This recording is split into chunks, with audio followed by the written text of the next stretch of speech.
بسم اللہ الرحمن الرحیم۔ السلام علیکم، ویلکم ٹو زیبو وائس۔ کیسے ہیں آپ سب؟ انشاءاللہ ٹھیک ٹھاک ہوں گے، خیریت سے ہوں گے۔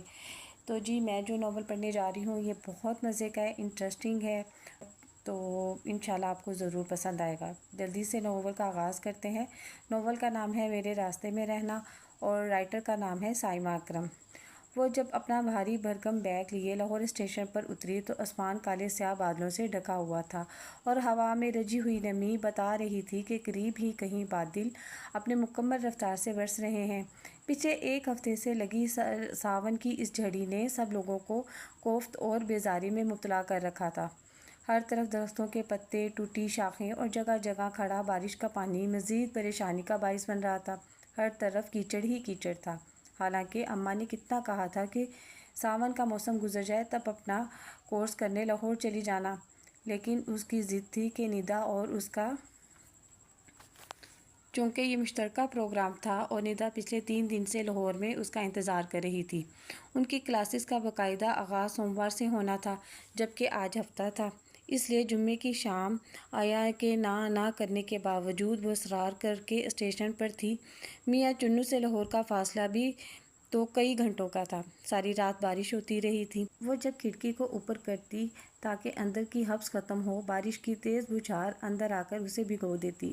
اس کے ساتھ بیٹھی ایک عمر رسیدہ خاتون نے تو اسے اچھا خاصا جھاڑ دیا تھا، جس کی وجہ سے اس نے دوبارہ کھڑکی کو ہاتھ لگانے کی جرأت نہیں کی تھی۔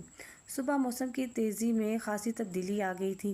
ننھے سرسبز پودے سرخوشی کے عالم میں جھوم رہے تھے۔ تحت نظر تیز رفتار گاڑی سے بھاگتے دوڑتے کھیت اور سبزہ آنکھوں کو بہت بہلا لگ رہا تھا۔ گاڑی ایک ویران اسٹیشن پر رکی تو چاروں طرف سرسرانے والی ہوائیں مہکی مہکی ہو رہی تھیں۔ وہ گاڑی سے اتری اور ادھر ادھر وارث بھائی کی تلاش میں نظریں دوڑائے۔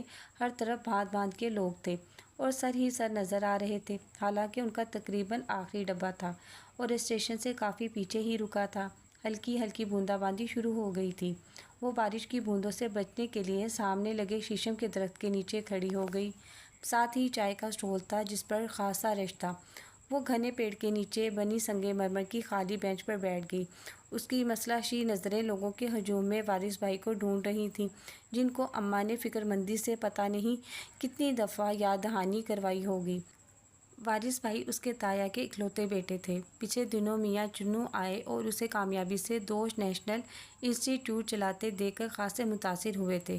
انہی کے مشورے پر نیلم نے انٹیریئر ڈیکوریشن کے مزید 1-2 کورسز کرنے کا فیصلہ کر لیا تھا، حالانکہ وہ فیبرک پینٹ اور گلاس پینٹ سے 1-2 کورس پہلے بھی کر چکی تھی۔ وارث بھائی شادی شدہ اور 3 بچوں کے باپ لاہور میں میونسپل کمیٹی میں جاب کرتے تھے اور ان کی تینوں شادی شدہ بہنیں بھی لاہور میں ہی مقیم تھیں۔ تائی ابا کا 5 سال پہلے اور تائی امی کا 2 سال پہلے انتقال ہو چکا تھا۔ اس نے کلائی پہ بندھی گھڑی میں ٹائم دیکھا۔ اسے وہاں بیٹھے 25 منٹ ہونے کو تھے اور وارث بھائی کا دور دور تک کوئی نام و نشان نہیں تھا۔ حالانکہ وہ اچھی خاصی پراعتماد لڑکی تھی۔ اس نے پہلے ساہیوال کالج میں ہاسٹل میں رہ کر BA کیا تھا اور ہمیشہ اکیلے ہی سفر کرتی تھی، لیکن اس وقت موسم کے خطرناک تیور اسے دہلائے جا رہے تھے۔ وہ جس درخت کے نیچے بیٹھی تھی، کسی منچلے نے جاتے جاتے اس کی ایک ٹہنی کو زور سے ہلایا تھا۔ پتوں پر اٹکی ہوئی بے شمار ننھی منھی بوندیں پھوار کی طرح برس پڑیں اور چشمِ زدن میں وہ بری طرح بھیگ گئی۔ اس نے غصے سے پلٹ کر اسے دیکھا۔ وہی لڑکا اب شرارت بھرے لہجے میں اونچی آواز میں گنگنا رہا تھا، موسم ہے عاشقانہ۔ نیلم نے کھا جانے والی نظروں سے اسے دیکھا۔ اسی وقت اس کے سیل فون پر وارث بھائی کا نمبر نمودار ہوا تو اس نے سکون کا سانس لیا، لیکن وہ اسے اور ہی کہانی سنا رہے تھے۔ نیلم، میرے گھٹنے میں صبح چوٹ لگ گئی تھی، جس کی وجہ سے میں اسٹیشن نہیں آ سکتا۔ آدھے گھنٹے پہلے میں نے تمہاری بھابھی کے بھائی کو تمہیں لینے بھیجا ہے۔ اس نے بلیو رنگ کی شرٹ پہنی ہوئی ہے۔ تمہاری تصویر میں نے اسے دکھا دی تھی۔ پریشان نہ ہونا، وہ خود تمہیں تلاش کر لے گا۔ خود آنے کی غلطی مت کرنا۔ اندرون شہر لاہور کی گلیوں کا تمہیں اندازہ نہیں ہو پائے گا۔ اس سے پہلے کہ وہ جواب دیتی کال کٹ چکی تھی۔ اس نے مایوسی کے عالم میں موبائل کو دیکھا اور بیگ میں رکھ دیا۔ اچانک اس کی نظر سامنے کھڑے لفنگے سے لڑکے پر پڑی، جو بڑے اسٹائل سے بالوں میں ہاتھ پھیر کر اسے سلام کر رہا تھا۔ اس نے بھی بلیو رنگ کی شرٹ پہن رکھی تھی۔ اسے بے اختیار ہنسی آ گئی۔ 10 منٹ مزید انتظار کرنے کے بعد وہ اٹھی اور بامشکل اپنا بیگ گھسیٹنے لگی۔ وہ ابھی سیڑھیوں تک ہی پہنچی تھی جب اس نے بوکھلائے سے انداز میں تیزی سے سیڑھیاں چڑھتے بلیو جینس پر نیوی بلیو شرٹ پہنے ادھر ادھر دیکھتے لڑکے کو دیکھا۔ وہ ابھی سے دیکھ کر ٹھٹکا تھا اور پھر جھجکتے ہوئے اس کے پاس آ کر بولا، آپ نیلم مرتضیٰ ہیں؟ جی ہاں، اس نے اپنے ازلئی پر اعتماد لہجے میں جواب دیا۔ تھینکس گاڈ، اس سے پہلے 2 لڑکیوں سے بری طرح جھاڑ کھا چکا ہوں اور ان میں سے ایک نے کہا ہے کہ یہ لڑکیوں سے لفٹ لینے کا پرانا اور فرسودہ طریقہ ہے۔ اب ڈرتے ڈرتے آپ کا وہ مخاطب کیا ہے؟ وہ سنجیدہ لہجے میں ماتھے پر آیا پسینہ صاف کرتے ہوئے اس کا بھاری بھرگم بیگ اٹھاتے ہوئے بولا۔ اس کی بات پر نیلم نے اپنے چہرے پر آنے والی مسکراہٹ کا گلا بڑی خوبصورتی سے گھونٹا تھا۔ کیا مطلب، وارث بھائی نے آپ کو میری تصویر نہیں دکھائی تھی؟ اس کے حیرت زدہ لہجے پر وہ بے اختیار رکا اور اپنی شرٹ کی جیب سے 17 سال پہلے شازیہ باجی کی شادی کا گروپ فوٹو نکالا، جو وارث بھائی کی سب سے بڑی بہن تھی اور ان کی شادی پر وہ بامشکل 7 یا 8 سال کی تھی۔ 10 لوگوں کے اس گروپ فوٹو میں اس کا چہرہ کوئی اتنا نمایاں بھی نہیں تھا۔ او مائی گاڈ، وہ بے ساختہ کھلکھلا کر ہنسی تھی، جبکہ اس نے صرف مسکرانے پر ہی اکتفا کیا تھا۔ جیسے ہی وہ اسٹیشن سے باہر نکلے موسم خاصا خطرناک ہو چکا تھا۔ بارش اپنے زوروں پر تھی، زمین پر چاروں طرف پانی کے بلبلے ہی دکھائی دے رہے تھے۔ وہ بیگ پیروں کے پاس رکھے دلچسپی سے بھیگتے ہوئے لوگوں کو دیکھ رہی تھی، جبکہ اس سے کچھ فاصلے پر 2 رکشے والے کی طرف متوجہ ہو گیا تھا۔ ٹھیک 15 منٹ کے بعد وہ خفت زدہ چہرے کے ساتھ لوٹا اور بیگ اٹھاتے ہوئے وضاحت دینے لگا، اصل میں موسم خاصا خراب ہے، اس وجہ سے رکشے والے اندرون شہر لاہور کی گلیوں میں جانے کا رسک نہیں لیتے۔ یہ بڑی مشکل سے مانا ہے۔ خاموشی سے رکشے میں بیٹھ کر اپنا منہ صاف کرنے لگی۔ اپنے بھیگے کپڑے اسے خاصی کوفت میں مبتلا کر رہے تھے، جبکہ اسے تھوڑا سا ہٹ کر وہ بھی بیٹھ چکا تھا۔ اب اس کے تمام توجہ باہر سڑک پر بھاگتی دھوتی گاڑیوں کی طرف تھی، جبکہ نیلم نے اس کے محتاط انداز کو بڑی توضیفی نظروں سے دیکھا تھا۔ اسے محسوس ہو گیا تھا کہ وہ خاصا سنجیدہ، شریف اور لیے دیے انداز کا حامل ہے۔ رکشے والے نے مین سڑک پر ہی رکشہ روک لیا تھا۔ سامنے تنگ گلی سیلاب کا منظر پیش کر رہی تھی۔ اس کا اس سیلاب میں جانے کا کوئی موڈ نہیں تھا۔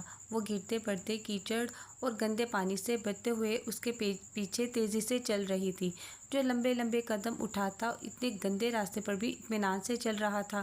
3 لمبی لمبی گلیاں کراس کرنے کے بعد اس کا حوصلہ جواب دے گیا۔ آگے گلیوں کی چوڑائی خاصی کم ہوتی جا رہی تھی اور وہ دیوار کا سہارا لے کر بامشکل چل رہی تھی۔ سفید نیا جوتا کیچڑ میں لت پت دے کر اسے خواہ بارش پر غصہ آ رہا تھا۔ اور کتنی دور ہے گھر؟ اس کی کوفت زدہ لہجے پر وہ مڑے بغیر بولا تھا۔ بس تھوڑا سا ہی فاصلہ ہے، اور یہ تھوڑا سا اچھا خاصا فاصلہ تھا۔ وہ شل ٹانگے لیے اب مشکل چل رہی تھی، جب سبز رنگ کے بدرنگ لکڑی کے دروازے کے سامنے وہ رکا اور پہلی دفعہ پیچھے مڑ کر بڑے سنجیدہ انداز میں کہا، میں نے کہا نہیں تھا بس تھوڑا سا فاصلہ ہے، اور ساتھ ہی دروازہ کھول کر اندر داخل ہوا۔ تنگ سی ڈیوڑی کے آگے چھوٹا سا صحن تھا، جہاں بچوں کی پوری بارات نیکروں میں ملبوس اچھلتے کودتے نہانے میں مصروف تھی۔ اس کی طرف دیکھتے ہی چند بچوں نے نعرہ لگایا، عاشر ماموں آگے، عاشر ماموں آگے۔ سامنے چھوٹے سے برآمدے میں موجود وارث بھائی کی تینوں بھاری بھرگم بہنیں بڑے جوش و خروش سے اس سے ملنے کے لیے اٹھی تھیں۔ ارے نیلم، تم نے تو بڑا رنگ روپ نکالا ہے، بچپن میں تو کالی کلوٹی اور مریل سی ہوتی تھی۔ میں تو چچی کو کہتی تھی کہ اسے کچھ کھلائے پلائے تاکہ ماس بوٹی چڑھے، لیکن تم نے تو اچھا خاصا قد کاٹ اور رنگ روپ نکال لیا ہے۔ کیا کرتی ہو مجھے بھی بتاؤ؟ میری کمبخت عیشا بھی ایسی ہی مری ملی سی ہے۔ منہ پھٹ سی شازیہ باجی اسے گلے لگائے حسب عادت شروع ہو چکی تھیں۔ اسے خاصی شرمندگی ہوئی، لیکن شازیہ، فوزیہ اور نازیہ باجی سے ملنے کے بعد وہ چھوٹے سے برآمدے کے کونے میں رکھے تخت پر گھٹنے پر پٹی باندھے وارث بھائی کی طرف متوجہ ہوئی، جو اس کے سر پر ہاتھ پھیر کر اب صحن میں بے تحاشا شور مچاتے 12-13 بچوں کو بڑے جوش و خروش سے تعارف کروا رہے تھے۔ اسے بس اتنا یاد رہا تھا کہ ان میں سب سے زیادہ شرارتی بچہ، جس نے پاس کھڑے بچے کو زور سے منہ پر تھپڑ مارا تھا، وہ شازیہ باجی کا بیٹا تھا، اور تھپڑ کہا کر اونچی آواز میں حلق پھاڑ کر رونے والا وارث بھائی کا سب سے چھوٹا بیٹا تھا۔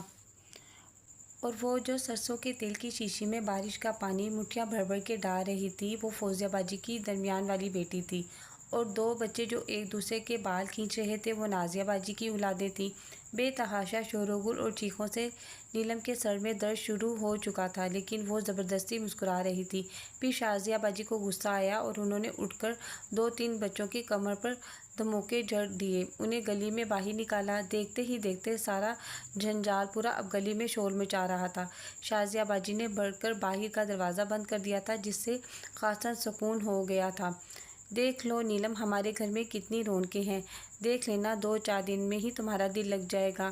وہاں تمہارے گھر میں تو ہر وقت خاموشی اور سناٹا ہی چھایا رہتا ہے، اب تمہیں پتہ چلے گا کہ گھر کس کو کہتے ہیں۔ وارث بھائی بڑی محبت بھرے لہجے میں کہہ رہے تھے۔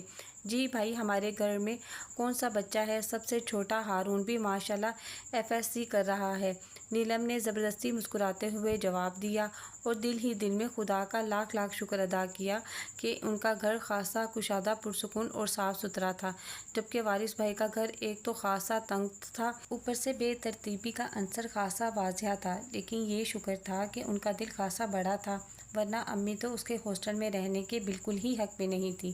اور نیلم، یہ تو بتاؤ کہ انم کس کلاس میں ہے؟ اس کے لیے آئس کوش کے جگ سے سب سے پہلے اپنے لیے گلاس بھرتے ہوئے شازیہ باجی نے پوچھا، تو اس نے بھی بے تکلفی سے گلاس اٹھاتے جواب دیا، وہ ماشاءاللہ BSc فائنل ایئر میں ہے۔ اور چچی نے تمہارے لیے کوئی رشتہ وشتہ ڈھونڈا؟ وارث بھائی کے سامنے اس بات نے اسے اچھا خاصا شرمندہ کر دیا۔ اس نے بے اختیار چپ کر نفی میں سر ہلایا۔ بھئی، ہر کوئی ہمارے والدین کی طرح سمجھدار تھوڑی ہوتا ہے، وہ دوسری دفعہ شربت گلاس میں ڈالتے ہوئے بے پرواہی سے گویا ہوئیں۔ ہمارے والدین نے تو 16 17 سال میں ہمیں بیاہ دیا، اور ایک ہمارے چچا تھے جو اللہ بخشے زمانے سے نرالے، ایک تو خود اتنی لیٹ شادی کی۔ مجھے یاد ہے میری شادی پر تم 7-8 سال کی، انم 5 اور ہارون 2.5 سال کا تھا۔ پہلے خود کتابی کیڑا ہے اور ساری زندگی پروفیسری کی، پھر اتنی لیٹ شادی کی اور وقت سے پہلے بوڑھے ہو گئے۔ جب ان کی وفات ہوئی تو تم کس کلاس میں تھی؟ انہیں اچانک یاد آیا۔ 3rd ایئر میں۔ ابو کے ذکر میں وہ یوں ہی رنجیدہ ہو جاتی تھی۔ تو ان کی وفات کے بعد گھر کا خرچہ کیسے چلتا تھا؟ نازیہ باجی کو 5 سال بعد پوچھنا یاد آیا تھا۔ وہ اس وقت اپنی سب سے چھوٹی بیٹی کو دبوچے اس کا سر صاف کرنے میں مصروف تھیں۔ بس نازیہ باجی، نیلم نے گہری سانس بھری اور سامنے کچن کی کھلی کھڑکی سے نظر آتی بیزار سی بھابھی کو دیکھا، جو ابھی تک اس سے ملنے کے لیے کچن سے نہیں نکلی تھیں۔ وارث بھائی اور ان کی تینوں بہنوں سمیت کسی کو بھی یہ خیال نہیں آیا تھا کہ ان کی اکلوتی بھاوج کہاں ہے۔ ہاں بھئی، کیسے چلا گھر کا خرچ؟ شازیہ باجی کو بھی تجسس ہوا۔ نیلم نے ان کے خاصے بھاری بھرکم وجود کو دیکھتے ہوئے سادگی سے جواب دیا، ابو جی کی وفات کے بعد ان کی پینشن اور دکانوں کا کرایہ آ جاتا تھا۔ پھر آپ کو پتہ تو ہے کہ ہمارا گھر ماشاءاللہ 10-12 مرلے کا ہے، اس کا اوپر والا پورشن امی نے کرائے پر دے دیا تھا۔ دوسرے امی کو بھی اپنے والدین کی طرف سے جائیداد میں حصہ ملا تھا، ان کے حصے میں آنے والی چند ایکڑ زمین کو ماموں نے ٹھیکے پر دے دیا، ہر سال ان کا اچھا خاصا ٹھیکہ آ جاتا تھا، بس اللہ کا ٹھیک ٹھاک فضل رہا۔ اور اب تو میں نے اور امی نے مل کر گھر میں دستکاری اسکول کھول لیا ہے، وہ بھی ماشاءاللہ ٹھیک چل رہا ہے۔ اس کا مطلب ہے کہ تم لوگوں کی تو 5 انگلیاں گھی میں ہیں۔ شازیہ باجی ٹھٹکا لگا کر ہنسی تو وہ بے اختیار شرمندہ ہو گئی، اسے اپنے ماتھے پر پسینے کے قطرے محسوس ہونے لگے۔ بس اللہ کا کرم ہے۔ ہاں بھئی، چچا ہمارے خوش قسمت تو شروع سے ہی تھے، ابا بتاتے ہیں کہ ان کے مزاج میں خاصی نفاست اور رکھ رکھاؤ تھا، شروع سے ہی ہاسٹلوں میں رہے، کاروبار سے انہیں چڑ تھی، خدا نے بیوی بھی امیر گھر کی پڑھی لکھی دے دی اور صاف ستھرائی اولاد بھی۔ ہماری زندگی انہوں نے جھانک کر بھی بڑے بھائی کا حال نہ پوچھا، اپنی دنیا میں مگن رہے، اوپر سے بیوی بھی ہم مزاج مل گئی۔ ہماری شادی میں میرے سسرال والے بار بار کہہ رہے تھے، شازیہ تمہاری چچی بڑی خوبصورت اور مزاج والی لگتی ہے، تب اللہ بخشے اماں کہنے لگی، ساری بات پیسے کی ہے، پیسہ ہاتھ میں ہو تو مزاج میں نفاست خود بخود ہی آ جاتی ہے۔ شازیہ باجی نے ٹھنڈی آہ بھری تو کچن میں کھڑے ہاتھ دھوتے عاشر کو دیکھ کر اس نے شرمندگی سے پہلو بدلا اور سر جھکا کر فرش کو کھودنے لگی، جس کا جگہ جگہ سے سیمنٹ اکھڑا ہوا تھا۔ برآمدے کے کونے میں رکھے تخت پر لیٹے